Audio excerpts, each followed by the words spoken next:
एक रात पहले हमारे पास सब कुछ था और आज सिर्फ ये सेहत बाकी है और कुछ भी नहीं है।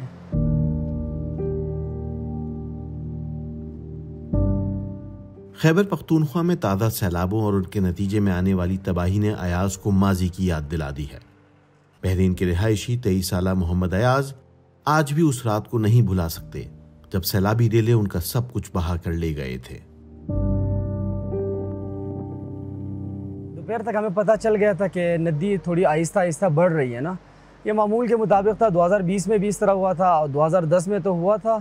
तो 2020 में हम निकल चुके थे, इस दफ़ा हम नहीं निकल रहे थे। लेकिन 2023 में जब दोपहर का टाइम था तो हमने बच्चों वगैरह को सारों को निकाल दिया घर से और फिर इंतज़ार करते रहे कि पानी बैठ जाएगा। तो 3-4 दिन से लगातार बारिश हो रही थी और फिर इस तरह हुआ कि शाम का टाइम था, आहिस्ता आहिस्ता और ज़्यादा होने लगा और बस वही सीन याद है। और सुबह जब उठे तो कुछ भी नहीं था, होटल भी ख़राब हो गया था और घर भी ख़त्म हो गया था।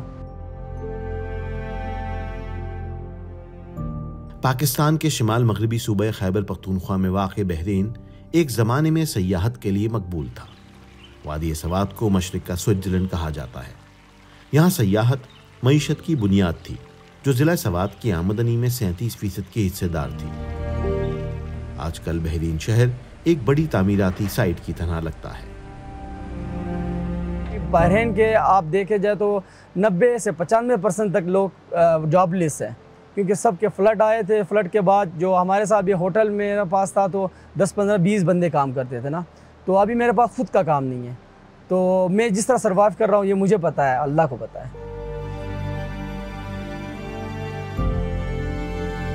सैलाब से न सिर्फ अयाज का जरिया माश मुतासिर हुआ बल्कि उसके ख़ानदान के दीगर अरकान भी मुतासिर हुए। हमारा बिज़नेस इधर होटल से ही था। बड़ा भाई हमारा ओनर था तो हम इस होटल को चलाते थे। वो हमारा एक अब्बू भी थे मेरे, तो हम सब मिलकर होटल को चलाते थे। मेरा छोटा भाई जो इसने एमफिल इकोनॉमिक्स किया था पाइट से, अभी उसका ये सीन हुआ है कि 1 साल से जॉबलेस है। तो उसने अभी दुबई का वीज़ा किया है और यहाँ से अब्रॉड जा रहा है ना। तो इस छोटा जो था वो ACCA कर रहा था। तो हमारी माशी हालात की वजह से अभी उसने भी स्टॉप कर दिया वहाँ पर। मकामी हुकूमत ने फीकस 4 लाख रुपए की माली इमदाद का ऐलान किया था उन रिहायशियों के लिए जिनके घर तबाह हो गए थे, लेकिन अयाज और बहुत से दीगर अफराद को इमदादी रकूम फराहम ना हुई। बार बार हम बैंक के चक्कर लगाते हैं तो बैंक वाले कहते हैं कि PDA में की जो डिपार्टमेंट है वो जिम्मेदार है। और फिर मैंने मलकन डिवीज़न के कमिश्नर से भी रब्ता किया, DC से भी रब्ता किया, एक दूसरे को दिखा ये कि उन 4 लाख से इन लोगों का कुछ बनता भी नहीं था। लेकिन ये कि इससे ये जाहिर होता कि यार हम पाकिस्तानी शहरी है, पाकिस्तानी गवर्नमेंट को हमारा कुछ तो एहसास है, लेकिन वो भी नहीं किया उन लोगों ने। यही बात है ना, हम तो ये कहते हैं कि 4 लाख से क्या होता है। आजकल तो 4 लाख अभी 2-3 महीने उन्होंने सरकारी लोग आए, घरों में घुस के उन्हें एंट्री कर दी, इधर आओ उधर आ जाओ, एंट्रिया करके फिर वो अप्रूव कर दिए। 3 महीने तो इस सिलसिले में चले गए।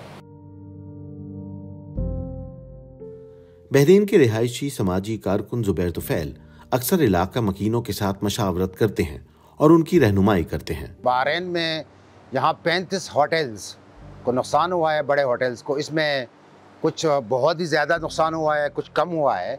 35 होटल्स बड़े कमर्शियल होटल और मेरे ख्याल में कोई 250 घर इस वैली में बह गए हैं पानी में। इसमें 5 करोड़ का घर भी था और 10 लाख 5 लाख का घर भी था।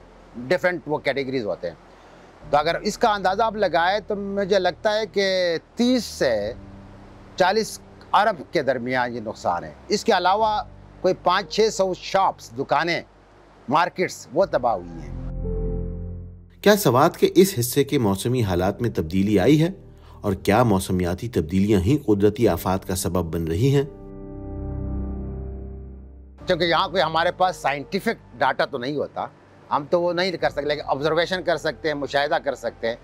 गुज़श्ता 40 सालों में जो मैं पैटर्न देखता हूँ, ये जो दरिया आपको नज़र आ रहा है ये 40 फीट भर चुका है मलबे से। जो मेरे बचपन में मैंने देखा तो 40 फीट नीचे था। मोहम्मद अयाज और इन जैसे कई लोगों के लिए 2 साल कबल के सैलाब तबाहकुन साबित हुए। इस इलाके के कई लोग आज भी दोबारा अपने कदमों पर खड़े नहीं हो पाए हैं। तेजी से जवानी की जानिब बढ़ते ये बच्चे मौसमियाती तब्दीलियों के खतरे से नावाकिफ हैं, मगर जिन लोगों ने बहुत कुछ खोया है उन पर अब एक खौफ तारी है, किसी नागहानी आफत का खौफ।